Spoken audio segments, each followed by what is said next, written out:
Hello everyone. Welcome to the playlist of Training on Competitive Examination. In this session, I will be discussing important MCQ which are selected in the area of power systems. And also, I have quoted the same questions from the previous year question paper of Electrical Inspectorate examination. Moreover, I have added the links of previous video in the description box, and you will be getting the similar kind of videos if you check in the description box. Let me continue. So this is the syllabus for power system for the examination electrical inspectorate. You can go through the syllabus, and before moving on to the objective questions, at least you can brush up those ideas. Any textbooks can be referred. Moving on to first question, you can see the question paper code and date of examination. Graphite is used in nuclear power plant as a dash. Fuel, coolant, moderator, electrode. Which would be the right answer? You can go through that.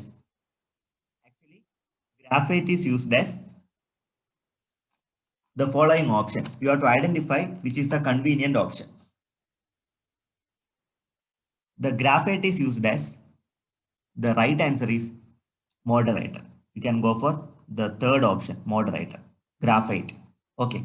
Similarly, in nuclear power plant, in a nuclear reactor, we need coolant. Coolant. You can use a D2O, or you can call hard water. D2O can be used as a coolant. Similarly, you can use sodium metal. Sodium metal. These are the main coolants. Either you can go for D2O or sodium metal. Similarly, control rod. Control rod. Normally, cadmium is preferred for constructing control rod. It is preferred to cadmium. It is better to use cadmium rod. Okay. And similarly, fuel normally we are using uranium or thorium, neptunium, plutonium, etc. Okay, you can go for uranium 235 or 236 or any other combination. Clear? So this is one of the most important. This kind of questions can be asked. Okay, so you can note down the multiple questions from a single question. Let me move on to the next question. The installed capacity of Idukki hydroelectric power station is option A 780 megawatts, 720 megawatts, then 660 megawatts, and finally 1000 megawatts. Which would be the right answer? Definitely, the installed capacity of Idukki hydroelectric power station in Kerala is the option A 780 megawatts. You can go for the first option 780 megawatts. Okay, this point also can be noted down. Moving on to third question. The permissible variation of frequency in power system is plus or minus 3%, plus or minus 1%, plus or minus 2%, and plus or minus 5%. According to Indian electricity rule, you can go for the first option. The maximum permissible variation for the supply frequency is in between plus or minus 3%, as per the Indian electricity IE rule. Okay. IE rule. Regarding the voltage, supply voltage, the maximum permissible variation or tolerance allowed is plus or minus 10%. This is also adopted from IE rule. Okay, these points also can be remembered. Okay. So you can note down this important point. Let me move on to another question. Highest transmission voltage in Kerala is 220 kV, 110 kV, 700 kV, and 400 kV. Which would be the right answer? Surely I can go for the fourth option, that is 400 kV. Therefore, highest transmission voltage in Kerala is 400 kV. There are 6 substations, which 6 substations are available for the 400 kV interstate, especially interstate. Okay, substations. Clear? This point also can be memorized. You can remember these points. I would like to move on question number 5. The average load factor of thermal power plant in India is 35 to 40%, then 80 to 95%, 25 to 30%, and finally 50 to 60%. Which would be the right answer? What is load factor? Load factor is nothing but average load divided by maximum demand.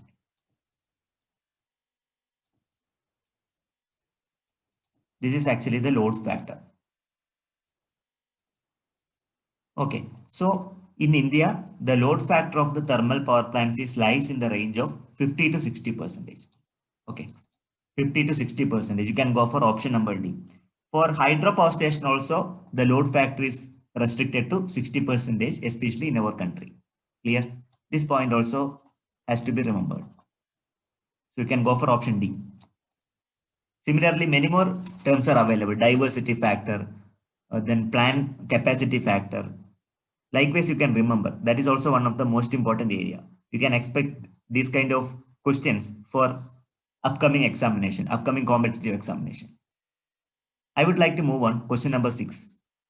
Ferranti effect on long overhead line is experienced when it is lightly loaded on full load unity power factor, on full load at 0.8 power factor lagging, on full load at 0.95 power factor lagging. So let me ask one question to you. What do you mean by Ferranti effect? Let me go through. Let me understand the basics of Ferranti effect. Actually, the Ferranti effect is a phenomenon where the steady state voltage at the open end of an uncompensated transmission line is always exceeded or always greater than the voltage at the sending end. Okay, that is called the Ferranti effect. Sending end voltage will be greater than receiving end voltage, receiving end side. Okay, that means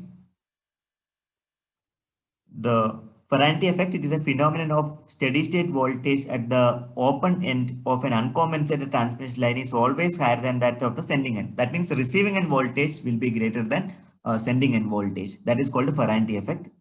What is the reason for this? It occurs as a result of capacitive charging current flowing through the inductance of the line and resulting over voltage. Okay, at the receiving end side will act as an open circuit.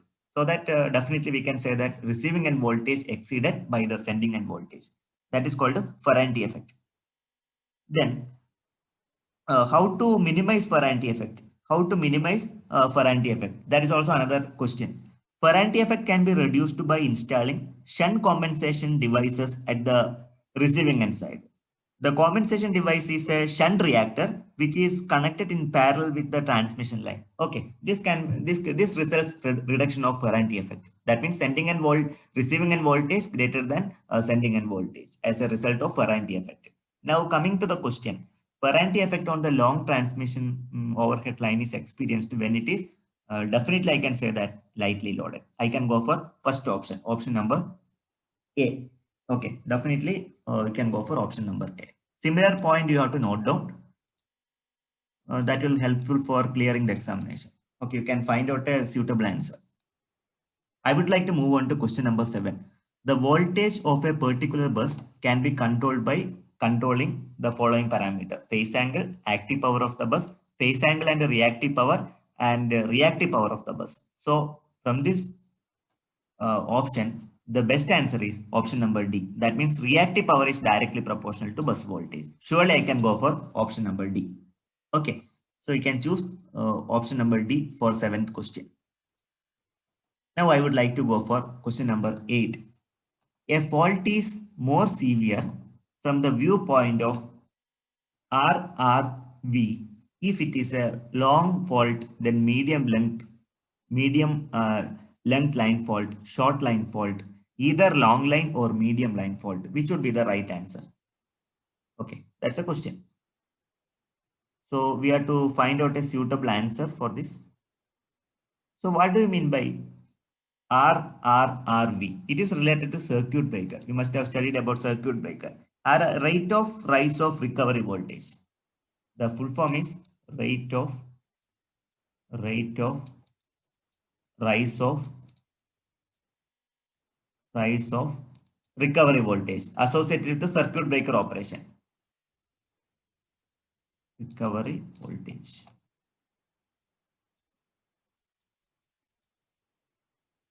So what is RRRV? What is the definition?